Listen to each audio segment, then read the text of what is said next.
অজু করার সময় অজুর পানি যখন মুখে লাগাবেন একটি দোয়া পড়বেন, আপনার চেহারা নূরের মতো উজ্জ্বল হয়ে যাবে ইনশাআল্লাহ।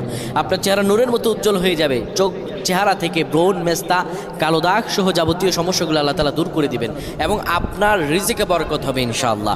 আপনার দোয়াগুলো কবুল হয়ে যাবে। অনেকের চেহারা সুন্দর কিন্তু তাকাতে ইচ্ছে করে না, মনে হয় চেহারায় নুন নাই, কিন্তু অনেকের চেহারাই কালো কিন্তু দেখতেও ভালো লাগে। যেমন এই যে বেলাল হাবশি, চেহারা দিকে তাকালেই শান্তির সুবাতাস বয়ে আসতো। সাহাবীরা যার চেহারা দেখে অনেক প্রশংসিত করিয়েছিল এবং যার কলব স্বচ্ছ ছিল।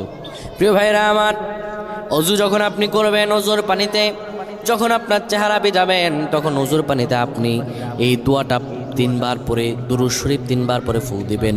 দোয়াটি হলো আল্লাহু নূরুস সামাওয়াতি ওয়াল আরদ, আল্লাহু নূরুস সামাওয়াতি ওয়াল আরদ। পানিগুলো নিয়ে সেই পানির মধ্যে আপনি ফু দিয়ে চেহারার মধ্যে লাগাবেন। আমার আল্লাহ রাব্বুল আলামিন